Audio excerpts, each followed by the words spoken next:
नाम भी ले लेता हूं, कोई बहुत बड़ा ऐसी हस्ती थोड़ी है कि उसका नाम लेने से पहले हमें वजू बनाना पड़ेगा। साक्षी महाराज,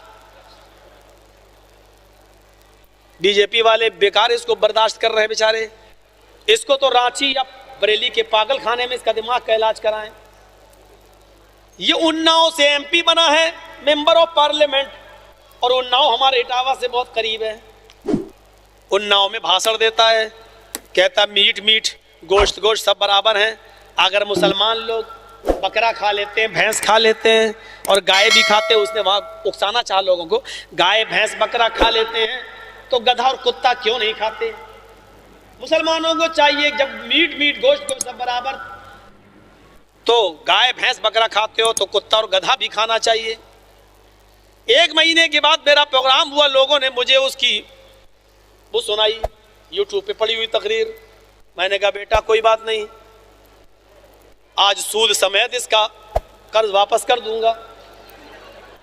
मैंने मंत्रों के जरिए हिंदू भाइयों को मंत्र बताकर पूरी बात समझाई। फिर मैंने साक्षी जी का नाम लेकर कहा, साक्षी जी सवाल तो आपका बहुत अच्छा था, बहुत प्यारा था कि गोश्त गोश्त सब बराबर, मुसलमान भैंस बकरा गाय खा लेते हैं, गधा कुत्ता सुअर क्यों नहीं खाते? आपने सवाल तो अच्छा किया, मैं इस तरफ नहीं जाऊंगा कि राम ने खाया कि नहीं, सीता ने खाया या नहीं, देवी देवताओं ने खाया या नहीं, मैं उस तरफ नहीं जाना चाहता, वरना बहुत से मंत्र है मेरे पास। लेकिन आपको समझाने के लिए इतना क्या देता हूं कि पेशाब पेशाब सब बराबर। और मैंने कहा वहां मूत मूत, वो लोग कहते हैं ना गौमूत्र, तो मैंने कहा मूत मूत सब बराबर, पेशाब पेशाब सब बराबर। आप गाय का मूत पी लेते हो तो गधे कुत्ते सुअर का क्यों नहीं पीते? मैंने कहा साक्षी जी, साक्षी महाराज जी, आप गधे कुत्ते का पेशाब पीना पहले शुरू कर दो, बाद में हम सोचेंगे कि गधा कुत्ता खाना चाहिए या नहीं, पहले आप पीना शुरू कर दो। बीजेपी वाले गुस्से में आए, दूसरे दिन मुकदमा दर्ज करने पहुंच गए। ऐसो कहने लगा भाग, इतने बड़े मौलाना पर मुकदमा दर्ज नहीं करूंगा। एसएसपी के पास पहुंच गए उन्नाव में।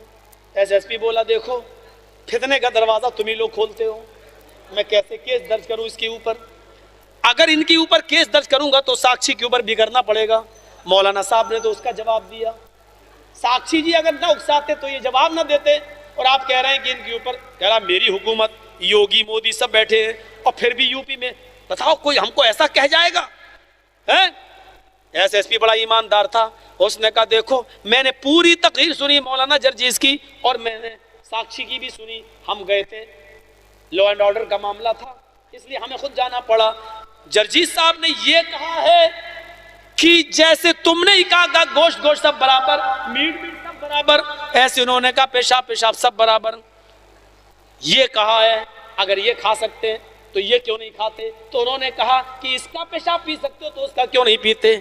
इसमें तो कोई बुराई नहीं है। मुकदमे दर्ज होंगे तो दोनों पे होंगे, और दफा लगेगी तो दोनों पर एक ही लगेगी, और नहीं तो भाई हम तो न्यूट्रल आदमी, हमें भी तो ऊपर मुंह दिखाना है। उसने कहा हमें भी तो आवागमन होता है, हमारे भी तो पुनर्जन्म होगा, हमें भी तो कहीं कुत्ता बिल्ली सुअर ना बना दिया जाए, हम भी तो अच्छे कर्म करना चाहते हैं, एक पर जुल्म करें और दूसरे पर नहीं, ऐसा नहीं हो सकता। भागो यहाँ से, हट, सबको भगा दिया। अल्लाह का करम हुआ कि वहां मुकदमा दर्ज नहीं हुआ, वो बच गया मेरा, नहीं तो अभी 55 हो गए होते, बच गया, वो नहीं हो पाया। यही चीज तो मैं आपसे कहना चाहता हूं। आपकी किताब कह रही है वो सब कुछ खाएंगे लेकिन हर जानवर का गोश्त नहीं, वो वही जानवर खाएंगे जिस पर मंत्र पढ़ा जाएगा, बिस्मिल्लाह अल्लाहू अकबर पढ़ा जाएगा। लेकिन एक बात तो पॉइंट की मैं भी आपको बताऊंगा, और सारे हिंदू भाइयों से आप सवाल कर सकते हो कि हिंदू भाइयों ये बताओ, तुम्हारे यहाँ सारे जानवर हराम हैं, हमारे यहाँ जो जानवर हराम है उनका गोश्त भी हराम है, जो जानवर हराम है उनका दूध भी हराम है। हमारे यहाँ गधा हराम तो गधे का दूध भी हराम, हमारे यहाँ कुत्ता हराम तो कुतिया का दूध भी हराम, हमारे यहाँ सुअर हराम तो सुअरी का दूध भी हराम। हमने कहा आपके यहाँ सारे जानवर हराम हैं, तो चंद जानवरों के दूध कैसे हलाल हो गए? और मुझे बताओ पंडित जी, मैंने कहा मुझे बताओ पंडित जी, उन्हीं जानवरों का दूध तुम क्यों पीते हो जो जानवर का गोश्त हम खाते हैं? ये एक बहुत बड़े पॉइंट की बात है। मुसलमान गाय खाता है, अगरचे हिंदुस्तान में बैंड है, हमें भी कानून की इज्जत करनी चाहिए। हम भैंस खाते हैं तो उसका दूध भी पीते हैं। हमारे यहाँ अगर भेड़ बकरी हलाल है तो उसका दूध भी हलाल है। हमारे यहाँ गधा हराम है तो उसका दूध भी हराम। तो मुझे ये बताओ मेरे हिंदू भाइयों, तुम्हारे यहाँ तो सारे जानवर अगर हराम है तो सबका दूध भी हराम होना चाहिए। तुम भैंस का दूध क्यों पीते हो, गाय का क्यों पीते हो, बकरी का क्यों पीते हो? ये जानवर हम खाते हैं तो इसका दूध भी पीते हैं। तुम गधे का क्यों नहीं पीते? तुम सुअर का दूध क्यों नहीं पीते? तुम शेरनी का दूध क्यों नहीं पीते? तो कुछ दाल में काला है। शंकराचार्य जी बताएं ऐसा क्यों है, और शायद वो ये बताएं कि मौलाना जर्जी साहब ने इशारा सही करके हमारी गर्दन फंसा दी है। हकीकत ये है कि ये जानवर जो मुसलमान खाते हैं हमारे यहाँ पर भी हलाल हैं।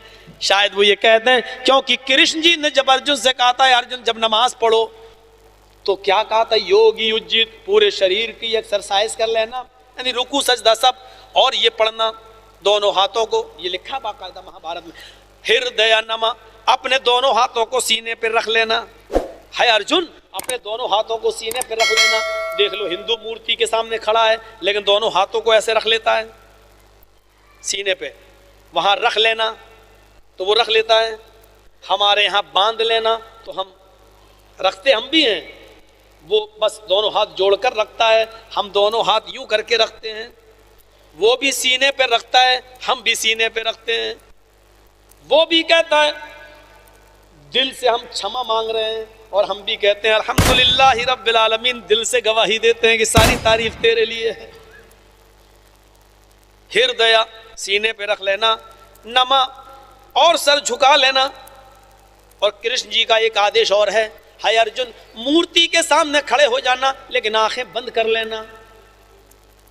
मैंने बड़े बड़े पंडितों से पूछा सर्वधर्म सम्मेलनों में, जब मूर्ति के सामने खड़े हो, जब खड़ा होने का हुक्म है तो आंखें बंद करने से फायदा क्या हुआ?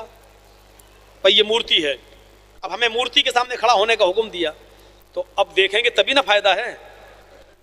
आंख बंद है तो अब क्या फायदा हुआ मूर्ति को सामने रखने से? कोई फायदा हुआ? कृष्ण जी बताते हैं अर्जुन, हमें मूर्ति की पूजा नहीं करनी है, मूर्ति की पूजा नहीं करनी है, बल्कि मूर्ति को रूपक मानना है और ईश्वर की कल्पना करना है, अल्लाह का तसव्वुर करना है। इसलिए आंखें बंद कर लो ताकि मूर्ति की पूजा ना हो बल्कि पूजा ऊपर वाले की हो। और ये तसव्वुर कर लो, ये विचार कर लो कि ऊपर वाला हम अपने सामने रखे हुए हैं, ऊपर वाले को अपने सामने ऐसा ही होगा। कितना जबरदस्त आदेश है कृष्ण जी का, यही हुक्म मोहम्मद रसूलुल्लाह दे रहे हैं। जब तुम नमाज पढ़ने खड़े हो जाओ, ताबुदल्लाह का अन्नका तरा, तो अल्लाह की इबादत इस तरह करो गोया कि तुम अल्लाह को देख रहे हो।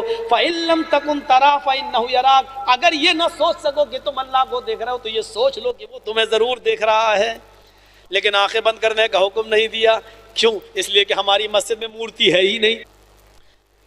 आंखें हृदय सीने पे हाथ रख लो, नमा और सर झुका लो, यानी सजदे की जगह पर अपनी निगाहें रख लो। हम सजदे की जगह पर रख लेते हैं। उसके बाद ये मंत्र पढ़ो, मही देवस्य सवितु परिष्टुति वसुर्दयमान न सुपथराय अस्मान। मही देवस्य, महान है हमारा वो देवता, सवितु सारी की सारी परिष्टुति, जिसके लिए प्रशंसा है। कृष्ण जी अर्जुन से कह रहे हैं ये पढ़ो, सारी प्रशंसा उसके लिए जो महान है। हम लोग भी तो यही पढ़ते हैं, अल्हम्दुलिल्लाहि रब्बिल आलमीन, तमाम तारीफ उसके लिए जो दोनों जहान का रब है। कृष्ण जी कह रहे हैं अर्जुन से बसुर दयामाना है अर्जुन, उसके बाद ये पढ़ो बसुर दयामाना, वो बड़ा दयालु है, कृपालु है। हम क्या पढ़ते हैं अर्रहमानिर रहीम, बड़ा मेहरबान इंतहाई रहम वाला है। कृष्ण जी कहते हैं अब ये पढ़ो, नए सुपथराय आसमान, नए मानी नाव को पार करने वाले, मुश्किलों को दूर करने वाले। सुपथा यानी आय अल्लाह, सु सुंदर पथ मानी रास्ता, राय चला आसमान हमारे फायदे के लिए। हाय अल्लाह हमको सुंदर रास्ते पर चला, सुपथा सु सुंदर पथ रास्ता, हमको सुंदर पथ अच्छे रास्ते पर चला जिससे हमारा फायदा हो। हम क्या पढ़ते हैं इहदिना सिरातल मुस्तकीम, हाय अल्लाह हमको सिराते मुस्तकीम पे चला।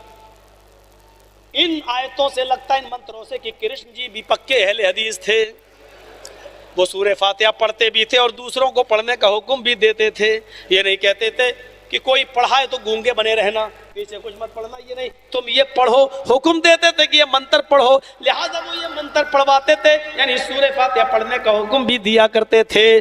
तो मेरे भाइयों, अब देखिए क्या कहा, पंचम समय कर्तव्य, और ये भक्ति है, इबादत 5 वक्त करना, मैं भी 5 वक्त करता हूं।